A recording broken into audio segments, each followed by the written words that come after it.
नमस्कार दोस्तों, विद्यापीठ कॉमर्स में एक बार फिर से आप लोग का बहुत बहुत स्वागत है। आज 29 मई 2020 के करंट अफेयर्स में मैं सचिन गुप्ता आप लोग का तहे दिल से स्वागत करता हूं। विद्यापीठ कॉमर्स का उद्देश्य डेली करंट अफेयर्स, प्रश्नोत्तरी, विदेश और भारत सरकार की नीतियाँ, केंद्र और राज्य सरकार की योजना, खेल गतिविधियाँ, पुरस्कार, दिन दिवस से संबंधित नवीनतम अपडेट उपलब्ध कराना। तो चलिए करंट अफेयर्स के 29 मई 2020 के बारे में विस्तार से जानते हैं। 29 मई 2020 के करंट अफेयर्स में सबसे पहला क्वेश्चन है, किस देश में सैन्य युद्ध खेल केंद्र स्थापित करने में भारत ने मदद की है? ये है युगांडा, बी है अफगानिस्तान, सी है नेपाल और डी है फिलिस्तीन। इसका आंसर है युगांडा।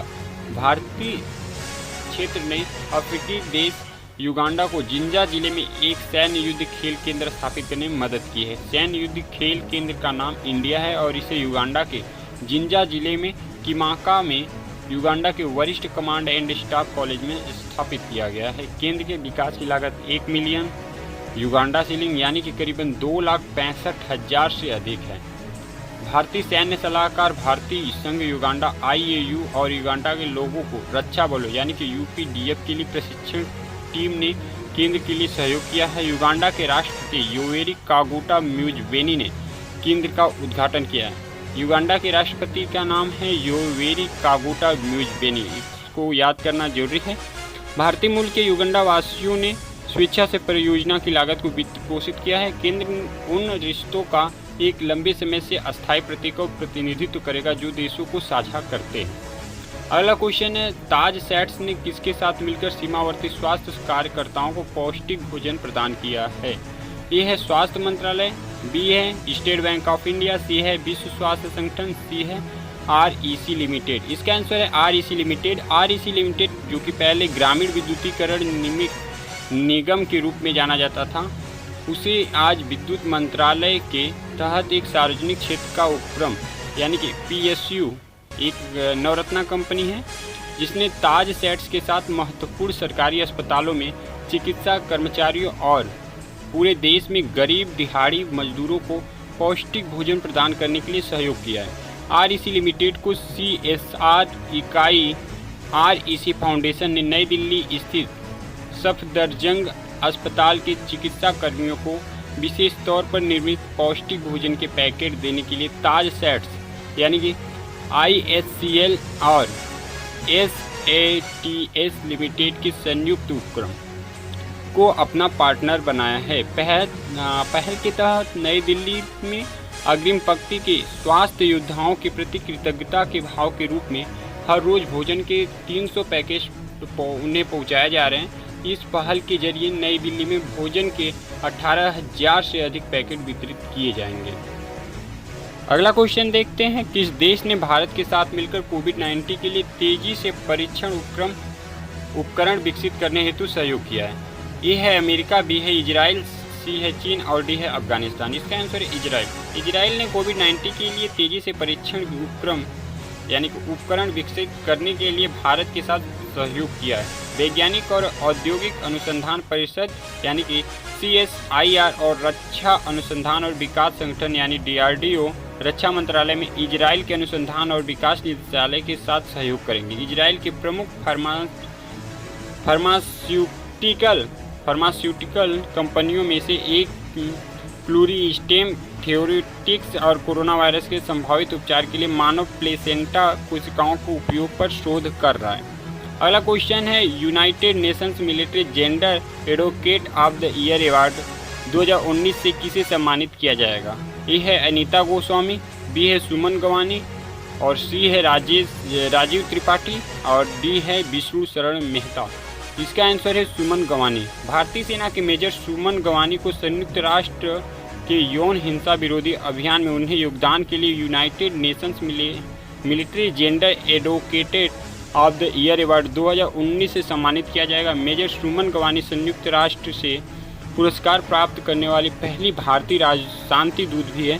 यह पुरस्कार ब्राज़ील के नौसेना अधिकारी commander Carlo Monteiro de Castro Araujo को भी दिया जा रहा है।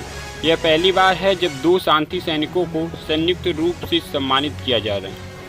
5वां क्वेश्चन देखते हैं, श्रम सिद्धि योजना किस राज्य सरकार द्वारा शुरू की गई है? ए है छत्तीसगढ़, बी है मध्य प्रदेश, सी है उत्तर प्रदेश और डी है बिहार। इसका आंसर है मध्य प्रदेश। मध्य प्रदेश की राज्य सरकार द्वारा श्रम सिद्धि योजना 22 मई 2020 को मध्य प्रदेश के मुख्यमंत्री शिवराज सिंह चौहान द्वारा वीडियो कॉन्फ्रेंसिंग के माध्यम से शुरू की गई थी। योजना के तहत सरकार ग्रामीण क्षेत्रों के सभी व्यक्तियों को काम प्रदान करेगी। योजना के तहत सरकार डोर टू डोर सर्वे भी करेगी और ऐसे व्यक्तियों को जॉब कार्ड प्रदान करेगी जिनके पास जॉब कार्ड नहीं है। योजना के तहत अकुशल श्रमिकों को मनरेगा के तहत रोजगार उपलब्ध कराया जाएगा और कुशल श्रमिकों को उनके कौशल के आधार पर रोजगार प्रदान किया जाएगा। छठवां क्वेश्चन है, हाल में ही किसने नैन्सी ग्रेस रोमन के नाम पर अपने नए टेलीस्कोप का नाम रखा है? ए है ICICI, बी है नासा, सी है DRDO और डी है WHO। इसका आंसर है नासा। नासा ने नैन्सी ग्रेस रोमन के नाम पे अपने नए टेलीस्कोप का नाम रखा है। इस नए नाम वाले Nancy grace Roman step telescope से दूर से ग्रहों की तलाश और खगोलीय रहस्यों पर शोध करने में मदद मिलेगी। सातवां क्वेश्चन देखते हैं, विश्व थायराइड दिवस किस तिथि को मनाया जाता है? ए है 31 मई, बी है 29 मई, सी है 25 मई और डी है 27 मई। इसका आंसर है 25 मई। विश्व थायराइड दिवस 25 मई को मनाया जाता है। दिन का उपयोग थायराइड ग्रंथि से जुड़े मुद्दे और इससे जुड़ी बीमारियों के बारे में जागरूकता बढ़ाने के लिए एक मंच के रूप में किया जाता है। थायराइड ग्रंथि गर्दन में स्थित एक अंतःस्रावी ग्रंथि है। थायराइड ग्रंथि क्या है? तो ये एक गर्दन के में स्थित है जो कि अंतःस्रावी ग्रंथि है और थायराइड हार्मोन का उत्पादन करती है जो शरीर के विभिन्न चयापचय प्रक्रियाओं के लिए आवश्यक है। जब महत्वपूर्ण हार्मोन पर्याप्त रूप से उत्पादित होते हैं तो इसे हाइपोथायराइडिज्म की ओर जाता है, जिसे थायराइड अंडर एक्टिव है। थायराइड ग्रंथि दिल की धड़कन और पाचन तंत्र को नियंत्रित करने और जैसे महत्वपूर्ण कार्य करती। हार्मोन की सही मात्रा के अभाव में शरीर की प्राकृतिक कार्य धीमा होने लगते हैं। अगला क्वेश्चन देखते हैं, किस देश ने विमान के मध्य उड़ान को नष्ट करने हेतु लेजर हथियार का परीक्षण किया है? ए है अमेरिका, बी है चीन, सी है भारत और डी है उत्तर कोरिया। इसका आंसर है अमेरिका। अमेरिकी नौसेना के एक युद्धपोत ने एक नए हाई एनर्जी लेजर हथियार का सफलतापूर्वक परीक्षण किया है जो उड़ते हुए विमान को नष्ट करने की क्षमता रखता है। अमेरिकी नौसेना ने 22 मई 2020 को प्रशांत महासागर में high energy class solid test laser का उपयोग कर एक उड़ने वाले ड्रोन को नष्ट कर गिराया। प्रौद्योगिकी परिपक्वता लेजर वेपन सिस्टम डिमॉन्स्ट्रेटर यानी कि LWSD को USS पोर्टलैंड यानी कि LPD-27 एक सैन एंटोनियो क्लास उभयचर परिवहन डाक जहाज द्वारा तैनात किया गया था। अमेरिकी नौसेना द्वारा किया गया प्रदर्शन high energy class solid state laser का पहला प्रयोग था। काफ़ी इंपॉर्टेंट क्वेश्चन रहा। और 9वां क्वेश्चन है, चंबा टनल के निर्माण 4 धाम संपर्क परियोजना के तहत किया गया है। चंबा टनल की लंबाई कितनी है? ए है 320 मीटर, बी है 690 मीटर, सी है 440 मीटर और डी है 210 मीटर। इसका आंसर है 440 मीटर। चंबा सुरंग की लंबाई 440 मीटर है और इसका निर्माण 4 धाम संपर्क परियोजना के हिस्से के रूप में चंबा शहर के नीचे किया गया है। सुरंग के 4 धाम राजमार्ग के ऋषिकेश, धरासू और गंगोत्री खंड पर यात्रियों द्वारा लगने वाले समय में काफ़ी कमी आएगी और भीड़ से बचने में मदद मिलेगी और अवसरों के सामाजिक आर्थिक विकास के लिए रास्ते खोलने में मदद करेगा। 4 धाम परियोजना पर लगभग 12,000 करोड़ रुपए खर्च होते हैं और राजमार्ग के लगभग 889 किलोमीटर के निर्माण की परिकल्पना की गई है। सीमा सड़क संगठन BRO ने 250 किलोमीटर लंबी सड़क के निर्माण के साथ निवेश किया है जो पवित्र गंगोत्री और बद्रीनाथ मंदिरों की ओर ले जाएगा।